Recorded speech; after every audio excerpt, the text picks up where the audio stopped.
Welcome, welcome. This is Marnie. I'm excited to have you guys here with us. Today we are going to be talking to Diane Owens, and she's here with me. So welcome to you, Diane. Hi, thank you. Glad to be here. You bet. We're going to be talking about women in transition and how we can help. We're going to talk about the number one mindset you have to have for a supportive role like this. Also, 3 critical factors to keep in mind when working with women whose lives have been torn apart.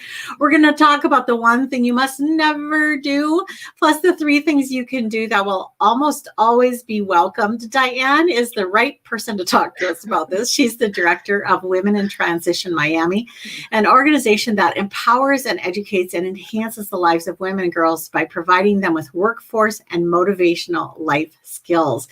You can learn more about her and her ministry at womenintransitionmiami.org, or also you can invite her to speak for your group at womenspeakers.com. So Diane, thanks for joining me.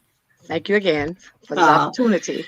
You bet. And I'm kind of excited because you have got a tea coming up this weekend.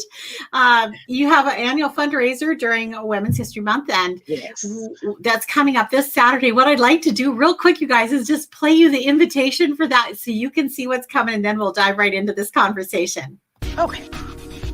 Hey ladies, it's time for the Women in Transition Spring Tea. It's this Saturday, March 27th. Join us for tea at 3. It's 100% online at facebook.com/coming to be. Saturday, you're going to meet Women in Transition Director Diane Owens. Enjoy guest speaker, the self-esteem doctor Simone Alicia, as well as guest speaker Alexa Carlin of Women Empower X. It's all 100% online. It's this Saturday, March 27th. Join us for tea at 3. And we're going to have some great prizes. You can sign up at the facebook.com coming to be page to win one of 3 daily blessing gift sets, a Fire Stick, a Google Home, or a portable phone charger. You register to win every single time you make a comment, like a comment, or share the event link.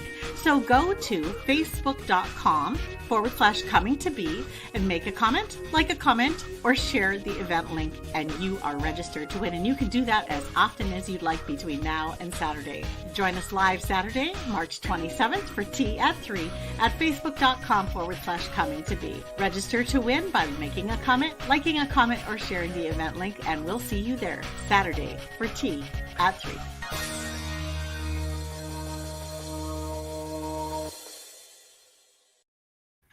Woohoo! It's going to be fun. Can't wait. Last year, everybody had to go online, right? This Yes. tea came right when COVID shutdowns hit, and you had to go Yes. online. This year, you're doing it again online. Prayerfully, by next year, you'll be back full in person to do this. But this has been Yes. something you've been doing for a while to help your ministry raise funds to help these women who are in transition. Tell us just maybe a bit about what kinds of backgrounds they're coming out of to be in transition. Well, many of our women come from the background. They live in homeless shelters. Many of our women are senior women that need to know how to use a computer and their technology skills.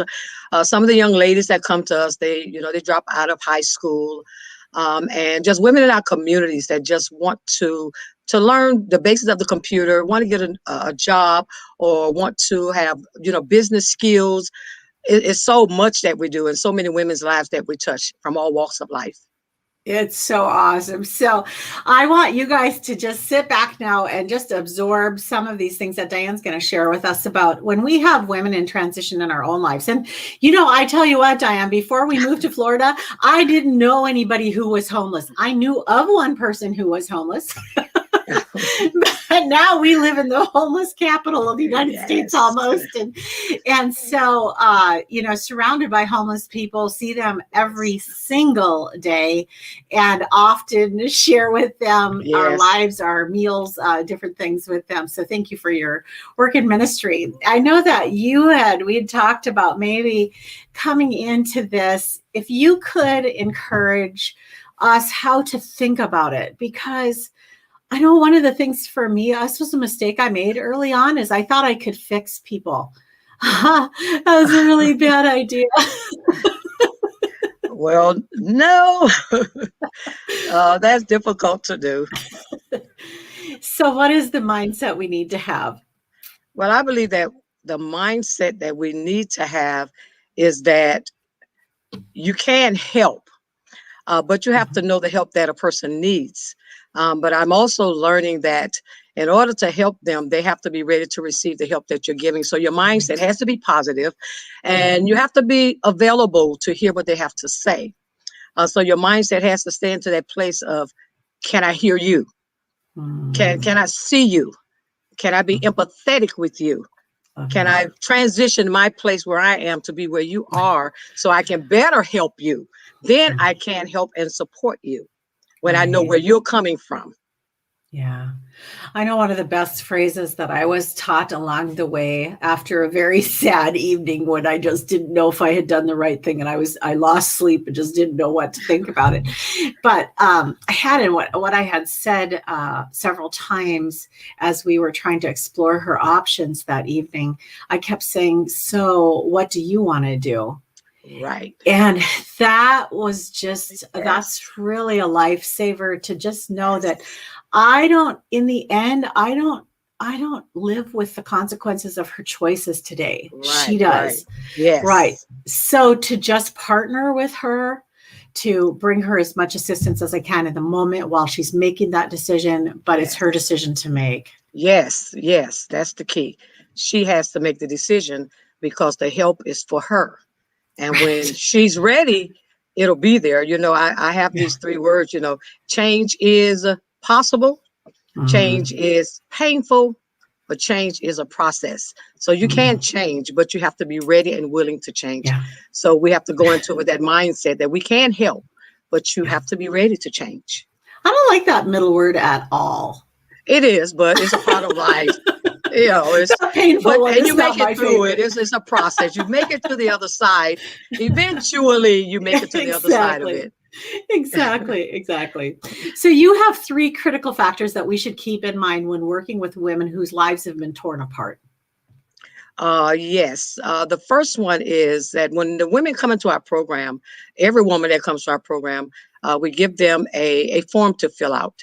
Mm, And the first thing we need to do is connect with them and to where they are. So our thing is, the first thing is, where have you been? Your past. What has your life been in the past before you came to Women in Transitions training program? mhm. Yeah. So just not to just assume anything. Right, right. Yeah. So Yeah. so that's the first thing. Yeah. And then what's the second? The second thing is, where are you now? Mm, What brings you to us now? And so they have to write it out, where they are mm, now, and it gets them to kind of assess where they are right now from where they were in their past. So now we're dealing with their past, and now we're dealing with their present. And yeah. so that's the second thing we cover, because that's critical, because I have to know, how can I help you if I don't know where you are right now? Mhm, right. And it sounds like it's probably very helpful for them to actually have to think this through a little too. Yes, because when they're sharing Mhm. what they wrote, many of them, that's when the tears begin to roll, because now they're looking Mm, back, because you mm, have to look back to realize why you're where you are right now. And then the third thing is, where do you want to see yourself in your future? mm. Because you don't want to keep repeating the same Love things you did that. in your past. You need to move on into your future. So Wow. we help you first assess those 3 points, those three Mhm, critical factors. Where have I been? Where I am now, and where I see myself in the future. So we do the mm, past, the present, and the future, and they get to write it out, and they get to speak it out. And once they mm, speak it out, they can see that I can't stay the way I've always been. It's time now for me to transition to a better place. mm. And now I'm coming to be better because I'm doing what's necessary to become a better woman in this life. I love that. And I love that right away you start with, this is going to be a little painful and it's going to take a Yes. process so that the Yes. expectations are in line with reality coming Yes. into it. Yeah. Yes. Because change is difficult no matter how terrible it is what we're leaving, still changing is hard. Yes. And then when they first come in, it's getting to know that our program is more than just computers. Mm, It's getting a skill, but it's also getting motivational life skills.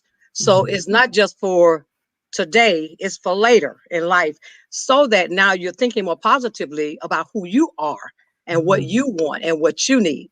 So the classroom is more than just computers. And when they come in, they when they leave the class, their thing is, this was more than computers. And they're so thankful for that, because it gets them inside of themselves so they can move on. Mm-hmm. Absolutely. Yeah. So is there something that we should just never do? Well, the one thing that I hold on to always is never quit. Mm. Because a quitter never wins and a winner never quits. Mm. So my philosophy is, I will not quit, because I am a winner. So I will persevere. And I want to always see what the end is going to be. So I tell the women, winners never quit. Quitters never win. So once you begin a thing, put it in your mindset you're going to complete the thing. Once you start out, put it in your mind that I'm going to finish this. It's 3 months that I have to be in this program and train. So if I can commit to these 3 months, I can commit to whatever else it is in life that I really want to do. So that's the first thing. Don't quit in the middle of the program. You need to complete it, because a winner never quits and a quitter never wins. That's my philosophy. And so, Marnie, it's so good that when I run into people that still see me doing the work, they say, you always, you never, you're very persistent. I say that's a key. I am very persistent. Yes. So I have to remember that if God gave it to me to do, it has to be completed. So I can't quit in the middle of the process. I have to complete the process in order for me to see the fruition of what we have started and where we are today.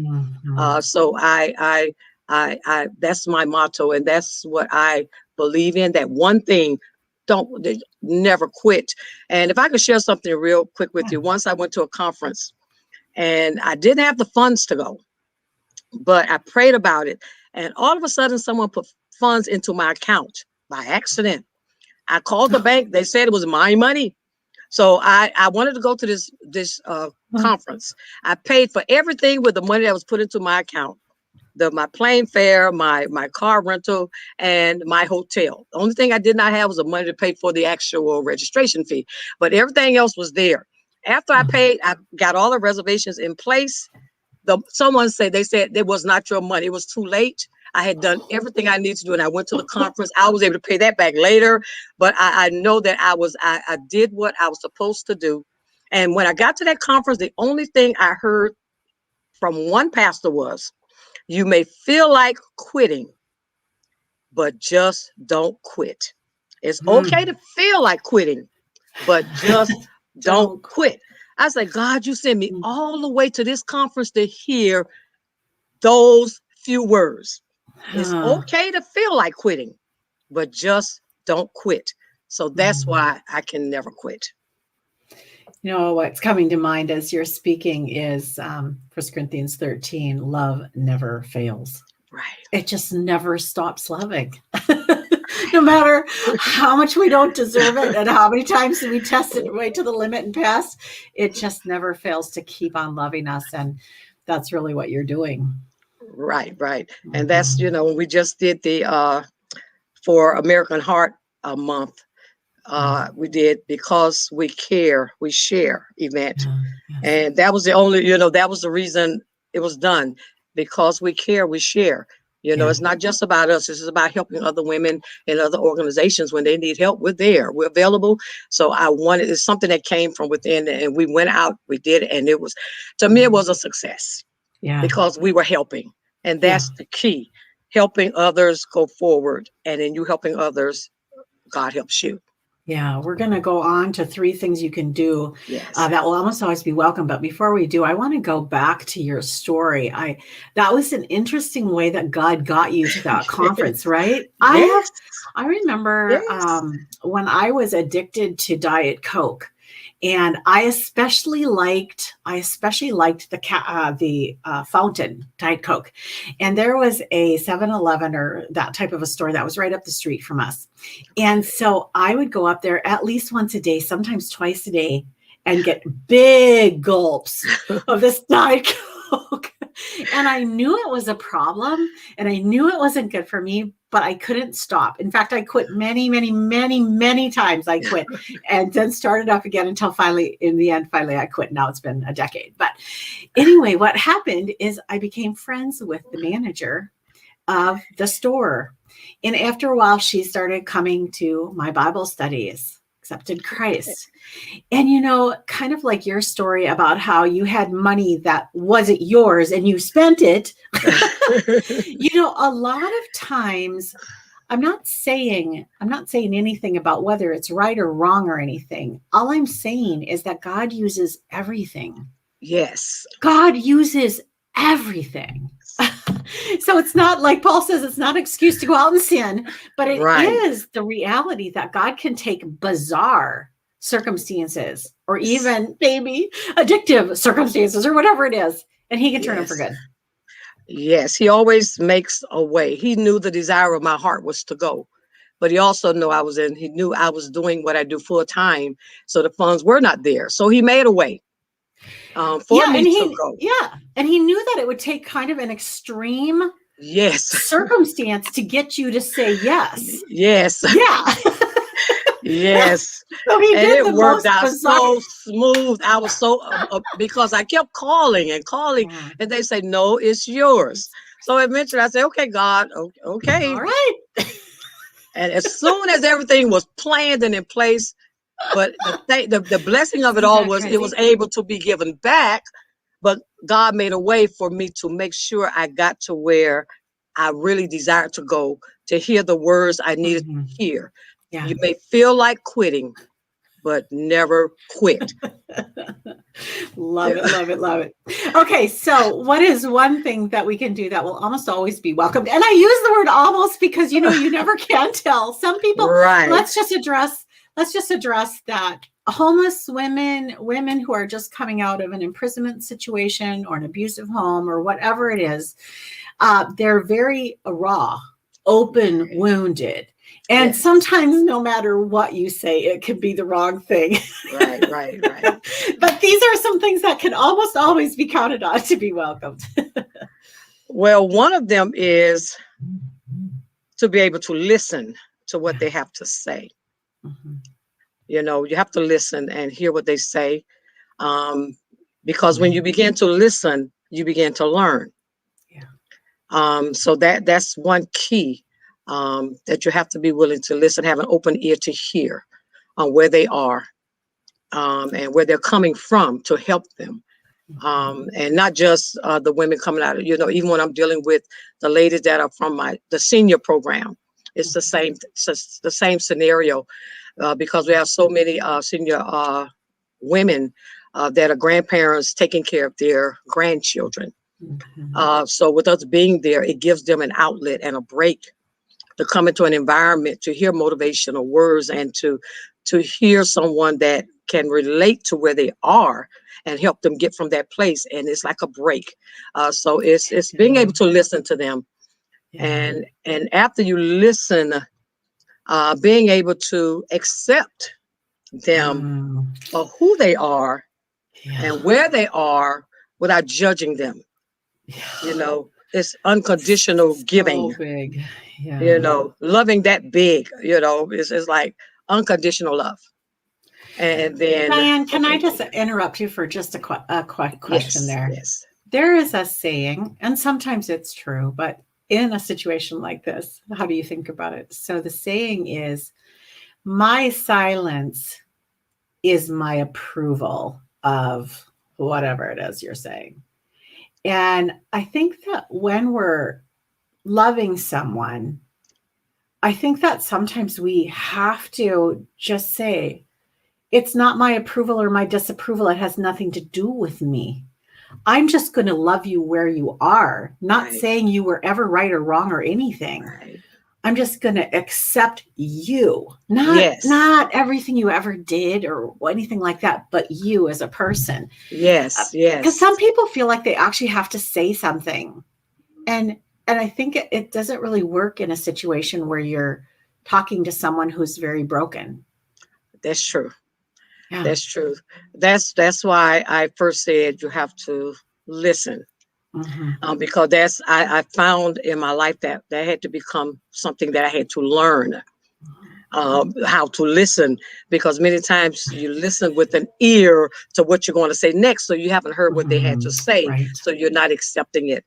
So what you say is really true. Yeah. And it's not that there's never a time. It's not that there's never a time to provide feedback. There are times when that's completely appropriate and needed. But when you're just meeting someone and they're coming in and they're being vulnerable with you is not probably the time. Right. But as I said, it's a learned. It's like it's a learned skill. You have to learn how to listen to what they say. Okay, so number one was listen, and then was that number two was without judgment, or was that number one accept? Still? Listen and accept. Accept, yeah. And then the last one is pray. Pray with them. Yes. Pray for them. Pray for their situation. And as I said these three things, it's like they spell out the word lap. You know, it's like they're sitting in your lap and you're listening to what they have to say and you're accepting them for where they are. And now I'm able to pray for you and meet you where you are. It's like you know what came to mind when you said lap? What came to mind to me was swimming laps. And it's true that as soon as you touch that other end, you turn around and you do that exact same thing over again. Yes. You just keep on going. So that's a perfect acronym. Yes. Oh gosh. Well, I just love you so much. I love what God's got you doing and how beautifully you do it. So Diane, thank you for your life and your ministry. Thank you, Marnie. Yeah. And to all of you who are listening, you want to just make sure to check this out over at womenintransitionmiami.org. Also, facebook.com / coming to be. Coming to be. I love that. Yes. I love that. Coming to be. And this event is coming up this Saturday. So hope to see you there, Diane. Thanks so much. Thank you, Marnie. Okay. Thanks, you guys. Have a wonderful day. See you next time. Bye-bye.